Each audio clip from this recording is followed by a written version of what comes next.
여러분들은 이제 생애 발달 단계에 대해서 잘 아실 것입니다. 생애 발달 단계에서 초기 성년기, 대학생 연령의 특징은 사랑의 관계가 주된 관심사이며 고립감에 반하여 친밀감을 획득하고자 하는 것이 그 시기의 주요 과업이었습니다.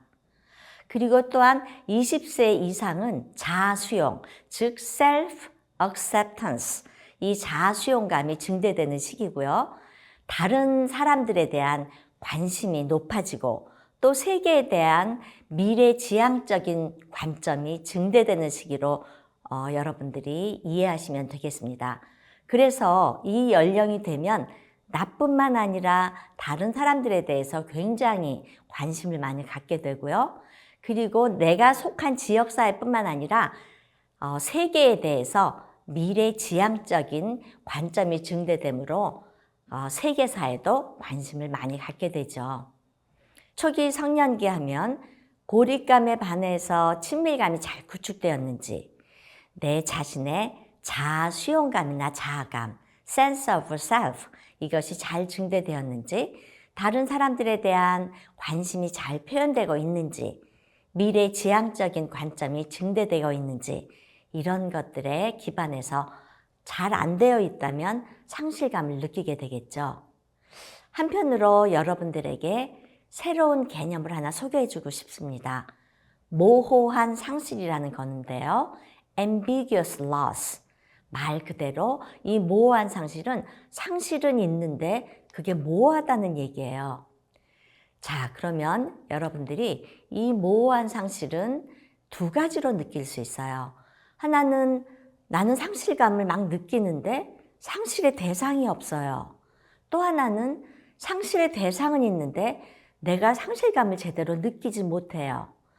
즉, 그 물리적 손실, physical loss와 심리적 손실, psychological loss, 이 두 가지인데요. 물리적으로 내 앞에 대상이 있으나 상실감을 못 느끼는 것. 그럴 경우 또 내 앞에 대상이 없는데 나는 상실감을 느끼는 것. 이런 두 유형으로 구분을 할 수가 있죠. 이렇게 슬픈 마음이 있으나 대상이 없거나 대상이 있는데 슬픈 마음을 못 느끼는 것. 이런 것들은 굉장히 사람을 당혹스럽게 하겠죠. 이런 모호한 상실이라는 용어는 1970년대 실종 군인 가족을 연구했던 펄린 보스에 의해서 처음 사용된 개념입니다. 그는 1973년서부터 1977년까지 그 경계성 모호성이라는 boundary ambiguity라는 그런 용어를 사용했었는데요. 나중에 이 용어를 좀 더 그 개념이 명확하도록 모호한 상실, ambiguous loss 이런 용어로 대체했습니다. 모호한 상실은 정서적으로 이해가 안 되거나 또 명확하게 이해할 수 없는 그런 상실을 말하죠. 이런 상실은 사람들로 하여금 애매모호한 상태에 머물게 해서 이게 뭐지? 내가 상실감을 느끼는데 이게 뭐지? 또 이게 답이 뭐지? 계속적으로 찾게 만들어서 회복이 지연되거나 또 그런 그 상실감이 해결이 어려운 그런 상태에 머물게 합니다. 사람들에게 이런 명확한 대상이나 답이 보이지 않는 모호한 상실이 있다면 그것은 굉장히 그 사람의 여러 에너지를 낭비하게 만드는데요. 여러분들은 내가 다 확실하게 이해할 수 있고 내가 명확하게 규명해낼 수 없는 이런 모호한 상실이 있다는 것, 그것을 인정하는 것만으로도 여러분들로 하여금 상실의 상처에서 더 쉽사리 더 편안하게 벗어날 수 있게 해주는 그런 것이 되겠습니다. 그래서 모호한 상실, 여러분들이 그 개념을 이해하는 것이 여러분들로 하여금 훨씬 이런 상실감으로부터 자유하게 해주는 거죠. 자, 이번에는요. 나의 시간력, 타임라인, 그 시간력에 근거해서 나의 상실을 한번 알아보도록 하겠습니다. 나의 시간력이라고 하면 시간대별로 어떤 연대기적인 사건들을 내가 기록해 보는 건데요. 이것을 기록할 때 나와 가족, 나와 친지, 이런 주변 사람들과의 연관성도 기록을 하고요. 그런 이런 사건들을 기억하는 나의 기억과 그런 그 사건들 속에 남겨진 나의 감정, 이런 것들이 과연 맞는지, 이런 것들이 나에게 어떤 영향을 주는지, 그런 것들을 살펴보는 것이에요. 여기 이제 여러분들에게 나의 시간력에 대한 샘플을 여기 올려드렸는데요. 연도, 나의 나이, 나와 이런 관계되는 사람은 어떤 사람이 있고, 나는 어떤 활동을 했고, 그때 무슨 일이 있었고, 하는 일들을 기록하는 거죠. 그래서 여러분들에게 이렇게 하나의 샘플을 보여드리면, 이건 사실은 가명이에요. 여기 나와 있는 내용과 이름은 김재경 이렇게 되어 있지만 사실 선생님의 시간력이 아닌 것을 여러분들이 이해하고 봐주시기 바랍니다. 이렇게 다양한 사건들이 있죠. 어떤 사람이 작성한 건데요. 태어났는데 미숙아예요. 그래서 인큐베이터에 있었어요. 그러면 여러분, 인큐베이터에 있다는 것을 내가 알았던 게 아니라 추후에 어머니나 뭐 가족들에게 그 얘기를 들었겠죠. 그런데 이상하게 나는 뭔가 심리적으로 늘 불안해요. 그런 것들이 이런 인큐베이터에 홀로 있었을 때의 그런 상실을 통해서도 있었을 수가 있겠죠. 그래서 내가 이사했다든지 내가 학교를 전학했다든지 전학한 곳에서 나의 생활은 어땠고 친구들과는 어땠는지 이런 것들을 쭉 기록하다 보면 나의 생애 발달 단계에 맞는 상실뿐만 아니라 나의 시간력을 통해서 여러분의 상실이 드러나게 됩니다. 이렇게 해서 나의 상실에 대해서 알고 대처한다고 하면 여러분 마음속에 깃들어 있는 그 상실의 아픈 기억들이 잘 치유되고 그것을 딛고 일어설 수 있는 성장 기반이 마련이 되겠죠. 자, 그러면 이제 여러분들이 나의 생애 발달 단계에 기반한 상실, 또 나의 시간력에 기반한 그런 상실, 이런 것들을 알아봤어요. 그러면 이번에는 여러분들이 구체적으로 나에게 충격이 컸던 상실은 무엇인지, 또 내가 가장 슬펐던 상실은 무엇인지, 혹은 나의 극복이 어려웠던 그런 상실은 무엇인지 이런 것들을 기술해보고 왜 그런가 그 이유를 찾아보는 것들이 여러분들에게 도움이 될 것입니다. 여기서 물론 사람마다 다 그 경험이 다르겠는데요. 선생님이 하나 나누고 싶은 게 있어요. 가장 충격이 큰 상실.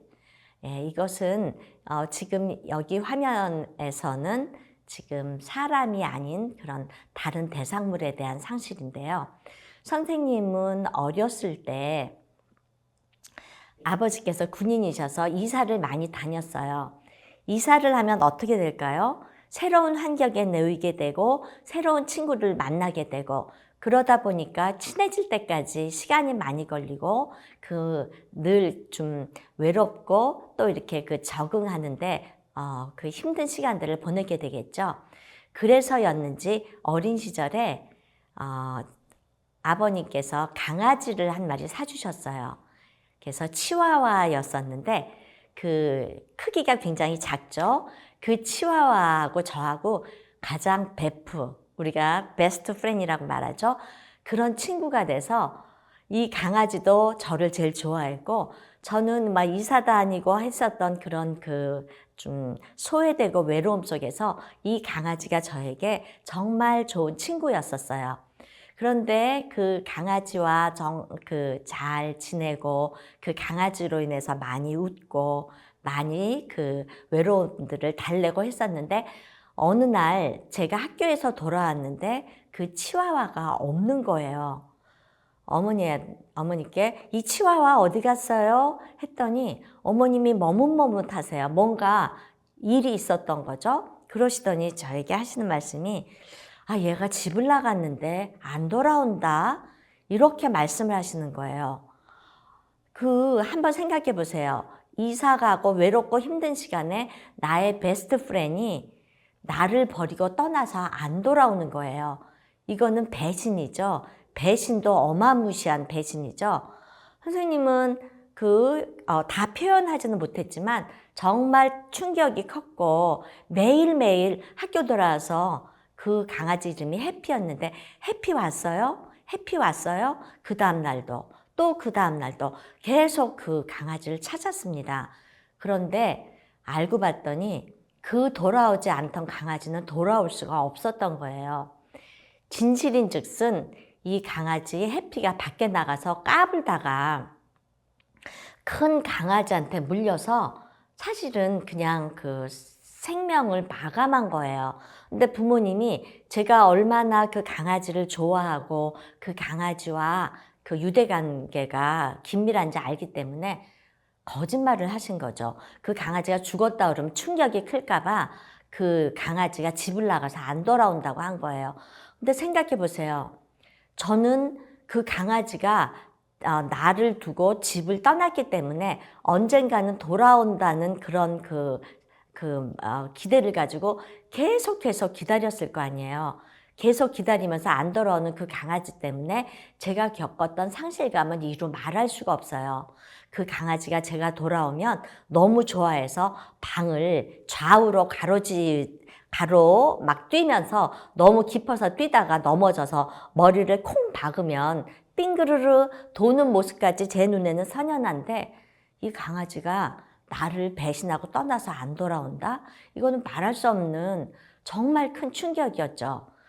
그러면서 선생님에게 어떤 그런 그 상실감으로 남아있냐면 사람들과 이렇게 만나기로 했는데 그 사람이 이렇게 저하고 얘기하다가 뭐 화장실을 갈 수도 있고 잠깐 일 때문에 전화 받으라고 나갈 수도 있잖아요. 근데 제 앞에 누가 있다가 이렇게 잠시를 자리를 뜨거나 나 모르게 뭐 이렇게 잠시 이렇게 뭐 화장실 간다든지 전화를 해서 가서 자리를 비우게 되면 선생님은 그때 그 상황에서 폭발할 것 같은 분노를 쏟아내요. 막 너무너무 어쩔 줄 모르는 화를 내는 거예요. 선생님이 이제야 알겠어요. 그것이 선생님한테 상실감으로 남은 것을. 그래서 나중에 이제 그 강아지가 죽었다는 사실을 알고 기다림을 멈출 수가 있었는데요. 좋아했던 강아지가 나의 베스트 프렌이 나를 버리고 배신하고 집을 떠나서 몇 년 동안이나 내가 기다렸다는 것, 그것은 저에게 충격이 큰 상실로 남아 있습니다. 나중에 제가 그 사실을 알고 또 그 사실들을 기술하면서 이제는 제가 많이 치유가 된 것 같아요. 여러분들도 그런 충격이 큰 상실, 혹은 가장 슬픈 상실, 그리고 극복이 어려운 상실, 이런 것들을 기술해 보면 거기서 여러분들이 새로운 관점을 가질 수도 있고 내가 모르는 나의 어떤 그 깊은 상실감이 어디서 연유됐는지 혹은 그런 것들을 어떻게 처리할 수 있는지 그런 것들을 이제 여러분들의 인지적인 능력이나 여러분들의 알고 있는 이런 그 정보들로 훨씬 자유롭게 그런 것들을 해석하고 해결할 수 있을 것입니다. 자, 이렇게 사람이 아닌 대상물과의 그 상실관계가 있다면 사람과의 관계에 있어서도 구체적인 그런 그 인물들로 여러분이 기술하면서 그 관계에 대해서 상실에 대해서 알아보시면 좋겠습니다. 가장 충격이 큰 지인의 상실은 누구였는지, 그 이유는 무엇인지, 가장 슬픈 지인의 상실은 누구인지, 그 이유는 무엇인지, 또 내가 생각하는 가장 극복이 어려운 지인의 상실은 무엇인가, 이런 것들을 여러분이 알아볼 수 있겠죠. 자, 사람과의 관계에 있어서의 그 상실에 대해서도 여러분과 하나 나누고 싶은 게 있는데요. 가장 슬픈 상실은 저는 저희 어머님과의 상실이에요. 제가 이것을 나누는 이유는 여러분들이 어떤 방식으로 여러분의 상실을 기술하고 그 해결해야 하는지 하나의 그 샘플이 될 수 있기 때문에 나누는 건데요.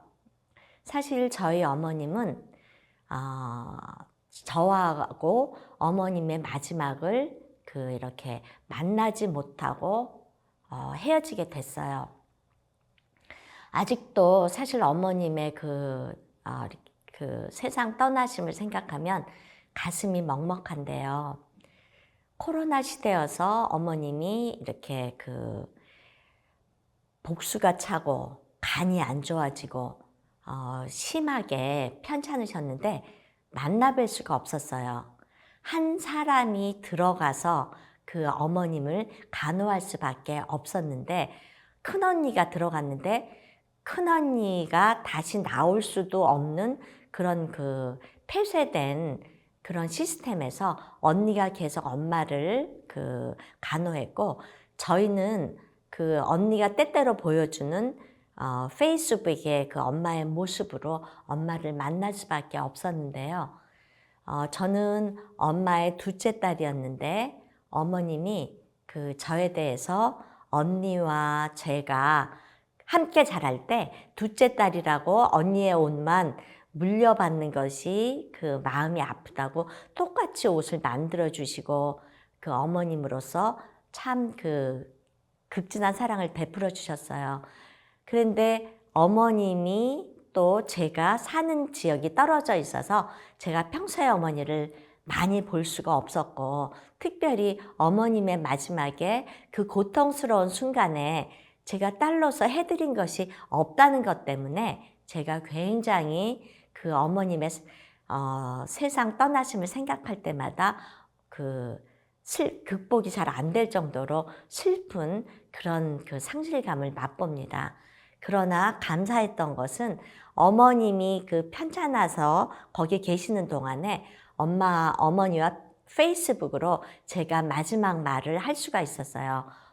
엄마를 사랑한다고, 엄마에게 더 좋은 딸이 못 돼서 미안하다고, 그리고 어머님 저희가 너무너무 사랑하고 기도로 어머님을 지금 지지하고 있으니까 편안하시라고 그렇게 말했었던 마지막이 떠오릅니다. 저에게는 슬픈 상실, 마지막을 함께하지 못한 슬픈 상실로 남아 있습니다.